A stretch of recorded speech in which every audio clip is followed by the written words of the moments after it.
എന്റെ കലിപ്പൻ. രചന ഫർസാന ഫർസ്. അവതരണം ഷാഹുൽ മലയിൽ. എഡിറ്റിംഗ് ഷെരീജ് പൂനൂർ. നീ കാന്താരി ആഷിക്കൊക്കെ വിളിച്ചു. ഇവളെ റിനു. ഹായ് റിനു. ഹായ്. അവള് പിണക്കത്തിലേക്കാ. ഞാൻ മുഖം വീർപ്പിച്ച് പറഞ്ഞു. ആര്? നമ്മുടെ റിനുവോ? എന്നോട് ആരും മിണ്ടാൻ വരണ്ട. എന്നെ കൂട്ടാതെ പോയിട്ട്. ഞാൻ പിണങ്ങി. ഞാനില്ലല്ലോ, ഞാൻ അറിഞ്ഞും കൂടിയില്ല മോളെ.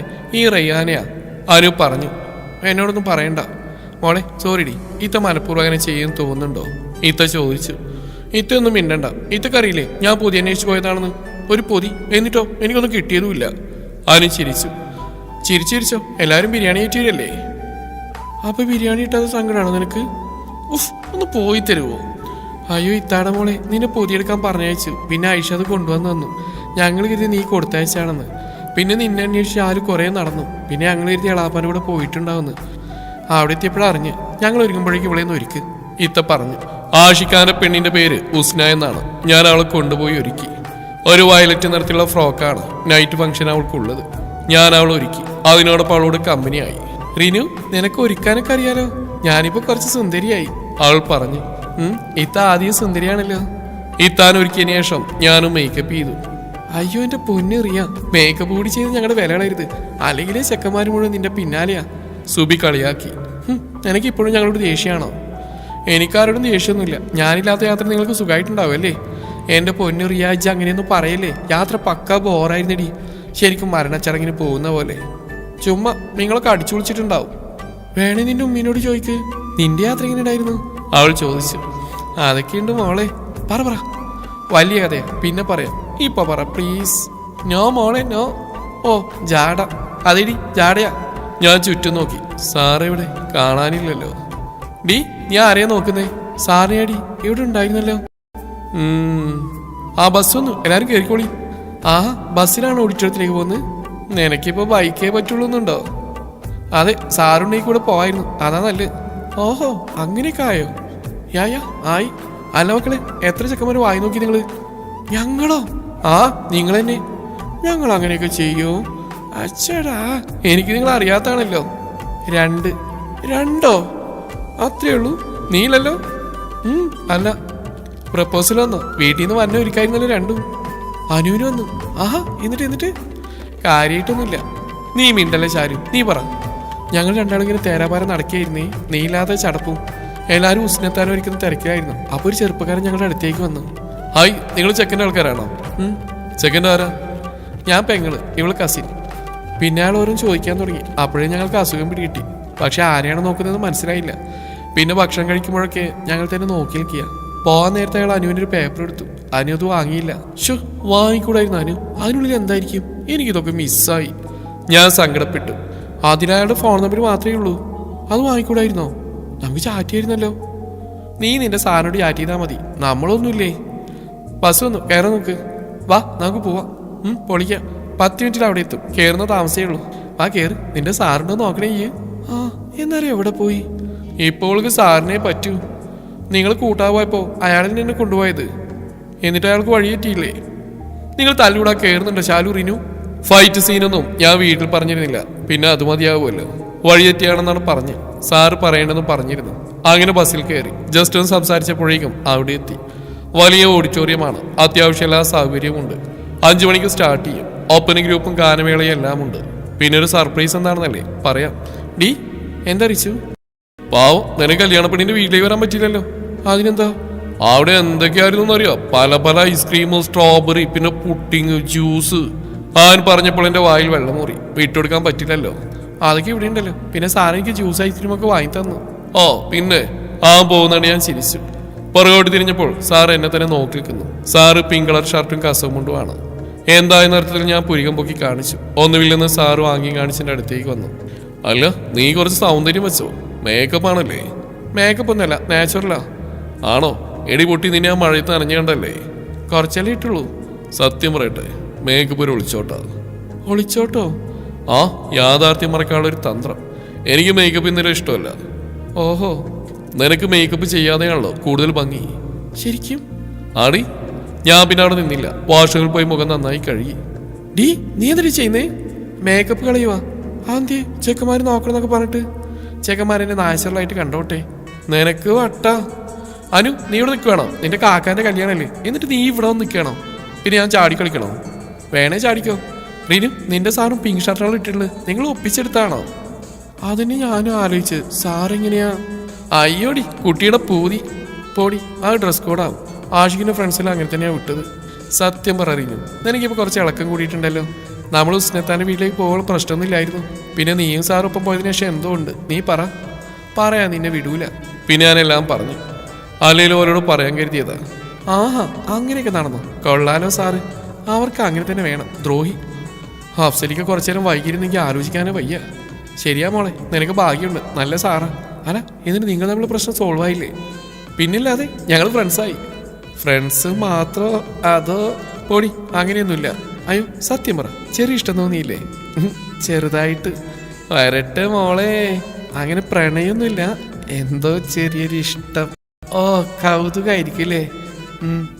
അതെന്നെ, കൗതുകം. നീ ഞങ്ങൾക്കറിയാടി, നമുക്ക് നോക്കാം. ഇന്ന് രാത്രി മുഴുവൻ ഉണ്ടല്ലോ. എന്ത് നോക്കാൻ? പറയാം, മോള് വാ. ഗസ്റ്റൊക്കെ വരാൻ തുടങ്ങി. ഓഡിറ്റോറിയം നിറഞ്ഞു. ഒപ്പനമേളം തുടങ്ങി. ആകെ ബഹളം. എല്ലാവരും മണവാട്ടിയെ കാത്തു നിൽക്കുകയാണ്. മണവാട്ടിയെ കൊണ്ടുവരുന്നത് ഞങ്ങളാണ്, കൂടെ ചിന്ന ഡാൻസും. ആ സർപ്രൈസ് എന്ന് പറഞ്ഞ് ഞാനും ശാലുവാനും പിന്നെ ഐഷയെക്കുറിച്ച് ഞാൻ പറഞ്ഞില്ലല്ലേ? ഓൾ അനുവിൻ്റെ അമ്മായിയുടെ മോളാ. ഞങ്ങളിവിടെ വന്നേ പ്രാക്ടീസ് ചെയ്തിരുന്നു. സ്റ്റേജിൽ കൊണ്ടുവരാനുള്ള ഡാൻസ്. പിന്നെ നിങ്ങളോട് പറയാത്ത സർപ്രൈസ് ആയിക്കോട്ടെ എന്ന് കരുതിയ ഡാൻസ് തുടങ്ങി. ഞാൻ സാറിനെ നോക്കി. സാറ് സൂപ്പർ എന്ന് ആംഗ്യം കാണിച്ചപ്പോൾ എനിക്ക് ഹരം കൂടി. മണവാട്ടിയെ സ്റ്റേജിൽ കൊണ്ടാക്കി. പിന്നെ ഒപ്പനയായി. റിനു, നീ ആങ്കർ ആവൂടി? ആഷിഖൊക്കെ ചോദിച്ചു. എന്താ ആഷിഖ നിങ്ങൾ പറയുന്നത്? ആങ്കർ ഞാനോ? ഞാനൊരാളെ അറേഞ്ച് ചെയ്തിരുന്നു, അയാൾക്ക് വരാൻ പറ്റില്ലെന്ന്. അതിന് നീ അത്യാവശ്യം സംസാരിക്കൂലേ? അത് മതി. ഇത്രയും ആളുകളുണ്ടാകുമ്പോഴോ? ഇത്രയും ആൾക്കാരുടെ മുമ്പിലല്ലേ നീ ഡാൻസ് കളിച്ച്? ഡാൻസ് പോലെയാണോ ഇത്? സംസാരിക്കണ്ടേ? എന്താ സംസാരിക്കുക? അത് ഇജ്ജ് പേടിക്കണ്ട, അണക്ക് കമ്പനിക്ക് ഒരാളുണ്ട്, അവൻ പറഞ്ഞോളൂ. നീ ജസ്റ്റ് കൂട്ടുന്നു കൊടുത്താൽ മതി. ആര്? അഫ്സൽ. സാറോ? സാറേ അങ്ങനെയൊക്കെ ചെയ്യോ? നിന്റെ തീരുമാനം പറ. ഉമ്മി സമ്മതിക്കൂല ആഷിക്ക. ശരിയാ, അമ്മായി കൂടെ സ്ട്രിക്റ്റ് അഫ്സലേ, എന്താ ചെയ്യാ? ഞാൻ ശരിയായിക്കോളാം. റിയ, നിന്റെ ഉമ്മയുടെ? ഉമ്മി അവിടെ ഉണ്ടാവും. വാ പോവാ. നിന്റെ ഉമ്മ നല്ല ചൂടാണോ? അത്യാവശ്യം. അസ്സലാമു അലൈക്കും ഉമ്മ. വാലൈക്കും അസ്സലാം. ഞാൻ ആഷിഖിന്റെ ഫ്രണ്ടാ, പിന്നെ റിയയുടെ സാറും. ഇയാളും തന്നെ പെണ്ണി ചോദിക്കുകയാണോ? കാര്യം പറഞ്ഞൂടെ? ഞാൻ മനസ്സിൽ പറഞ്ഞു. ഞങ്ങൾ ജസ്റ്റ് പ്രോഗ്രാമിന് എല്ലാവരും ഇൻവൈറ്റ് ചെയ്യാൻ വേണ്ടിയിട്ട് ഒരു ആങ്കറെ ഏൽപ്പിച്ചിരുന്നു. അയാൾക്ക് വരാൻ സാധിച്ചില്ല. അപ്പൊ ഇവളെ ആങ്കർ ആക്കിയാലോന്നാ ഞങ്ങള്. ഇവളെയോ? എൻ്റെ മോനെ, എന്തിനാ വെറുതെ? ഉമ്മ വൻ ചിരി. ഉമ്മിക്കറിയാം, നാലാൾക്കാരെ കാണുമ്പോഴേ എൻ്റെ കയ്യും കാലും വിറക്കുന്നു. പിന്നെ ഡാൻസ്, അത് സാറുണ്ടായതുകൊണ്ട് സ്റ്റെപ്പ് തെറ്റിയില്ല. നിങ്ങൾ വിചാരിച്ച പോലെയുള്ള കുട്ടിയല്ല ഞാൻ. ഉമ്മിയുടെ ചിരിയാണ്ട് സാറിന്റെ കിളി പോയിരിക്കുക. നിന്റെ ഉമ്മാക്ക് നിന്നെ പറ്റി നല്ല പ്രതീക്ഷയാണല്ലോ, സാറ് മെല്ലെ പറഞ്ഞു. ഉമ്മ പേടിക്കണ്ട, ഫുൾ ഉത്തരവാദിത്വം ഓൾക്ക് കൊടുക്കൂല, ഞാനുണ്ട്. അതാ നല്ലത്. അധികം ഓളെ കൊണ്ട് സംസാരിപ്പിക്കണ്ട. ഉന്മേഷം കിട്ടിയാലേ ഓള് നിർത്തൂല. ഉമ്മിക്ക് ഞാൻ തരാം, ഞാൻ മനസ്സിൽ പറഞ്ഞു. ഇങ്ങനെ ഉമ്മ എനിക്ക് മാത്രമേ ഉള്ളൂ. സാർ എന്നെ കുറിച്ച് എന്ത് കരുതിയിട്ടുണ്ടാവും? ഫംഗ്ഷൻ തുടങ്ങി. അധികവും സാറാണ് പറഞ്ഞു. ഞാൻ എനിക്കൊന്ന് മൂളി കൊടുക്കും. റിയ, ഇനി നീ പറ. ഞാനോ? സർ, ജസ്റ്റ് ക്വസ്റ്റ്യൻ അല്ലേ ഉള്ളൂ. ഇതും കൂടി പറയാൻ കഴിഞ്ഞില്ലെങ്കിൽ മോശമായിട്ടോ.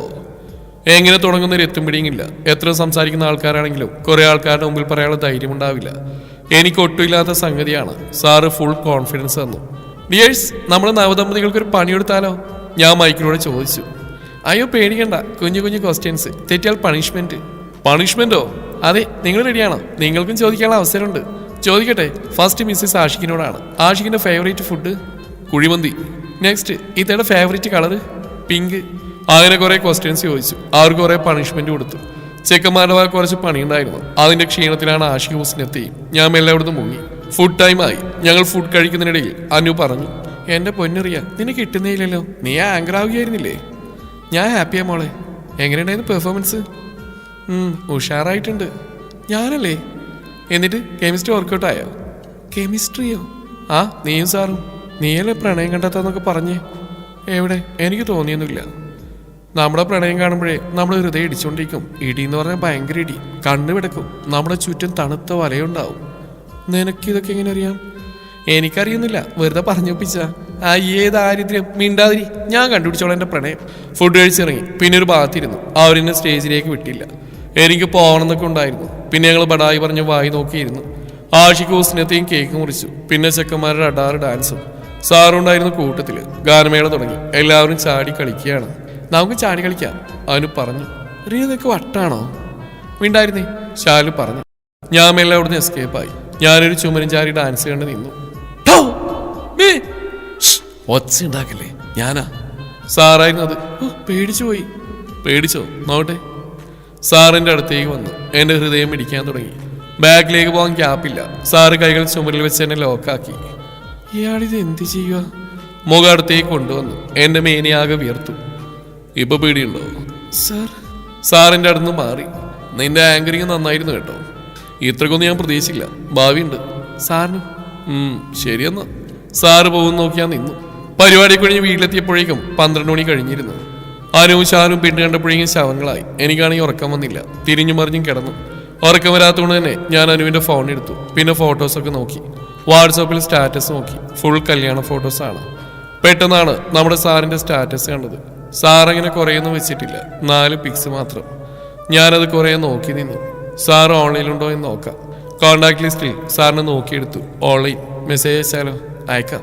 ഹായ്, കണ്ടല്ലോ. എന്താ റിപ്ലൈ വരാത്തെ? ഇനി ബിസി ആയിരിക്കുമോ? ഒന്നുകൂടെ അയക്കാം. ഹലോ, എന്തായാലും ഈ നേരത്ത് ഉറങ്ങാനായില്ലേ? അനുവല്ല, റീനു. നിനക്കെന്താ ഉറക്കല്ലേ? ഉറക്കം വരുന്നില്ല. സാറെന്താ ഉറങ്ങാത്തേ? എനിക്ക് ഉറക്കം വരുന്നില്ല. ഓ, സാർ നാളെ പോവാം മലപ്പുറത്തേക്ക്? പിന്നെ പോർഷൻസ് കുറച്ച് കംപ്ലീറ്റ് ആക്കാനുണ്ട്. നിങ്ങളില്ലാത്തതുകൊണ്ട് അവർക്ക് സുഖമായിട്ടുണ്ടാവും.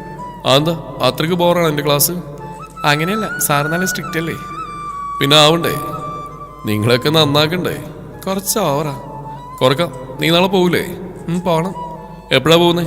രാവിലെ പോവും. എന്നാ കിടന്നു? ഇപ്പൊ തന്നെ കുറേ ആയി. ഞാനും പോവാ. ഫോൺ ഓഫായി കിടന്നു. എന്തൊക്കെ ആലോചിച്ച് കിടന്നുറങ്ങി. രാവിലെ പാക്കിങ്ങിന്റെ തിരക്കിലായിരുന്നു ഞാനും ശാലുവും. ആരും ഞങ്ങളെ സഹായിക്കുന്നുണ്ട്. ആൾക്ക് നല്ല വിഷമമുണ്ടായിരുന്നു. എടി, ഇനി എന്നാ നമ്മൾ കാണുക? ഇനി എന്നാടി നമ്മൾ കാണുക? അറിയില്ലടാ. എത്ര പെട്ടെന്നല്ലേ ദിവസങ്ങൾ കഴിഞ്ഞ്. വെക്കേഷൻ ഇവിടെ ആട്ടോ. അത് നമ്മൾ ഉറപ്പിച്ചാ. പിന്നല്ല, കോഴിക്കോട് മുഴുവൻ കാണാം. പിന്നെ ഒരു യാത്രാമൊഴിയായി.